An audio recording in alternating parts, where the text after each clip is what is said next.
अगर आप एनजीओ या नॉन प्रॉफिट शुरू करना चाहते हो जो ट्रस्टवर्दी हो, लीगल स्ट्रॉन्ग हो और फंडिंग अट्रैक्ट करें, तो आपको सेक्शन 8 कंपनी समझनी पड़ेगी।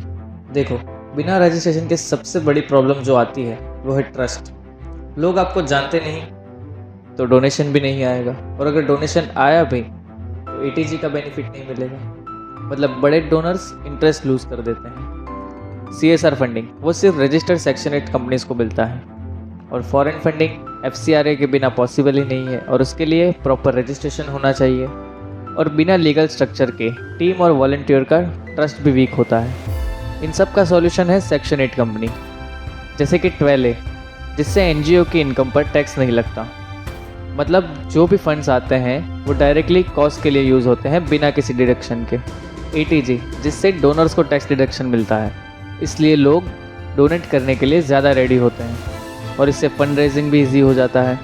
सीएसआर फंडिंग, कंपनीज अपना सीएसआर फंड सिर्फ रजिस्टर्ड एनजीओज को देती है, जिससे आपको लार्जर फंडिंग अपॉर्चुनिटीज़ मिलती हैं।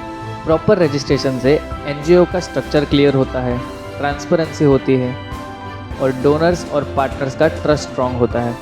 और सबसे इम्पोर्टेंट बात, आपका ऑर्गेनाइजेशन आपसे बड़ा बन जाता है, लॉन्ग टर्म इम्पैक्ट क्रिएट करता है। प्रोसेस भी सिंपल है, आधार कार्ड, पैन कार्ड, ऑब्जेक्टिव और एड्रेस, फिर लाइसेंस और इनकॉर्पोरेशन। अगर आप कोई भी सोशल कॉज पे काम कर रहे हो तो सेक्शन 8 आपका सबसे पहला स्टेप होना चाहिए। डिले मत करो, आज ही हमें कांटेक्ट करो, हम आपका पूरा प्रोसेस संभाल लेंगे। वीडियो अच्छी लगी हो तो लाइक करो, सब्सक्राइब करो, और उन लोगों के साथ शेयर करो जो सोशल कॉज पे वर्क कर रहे हैं।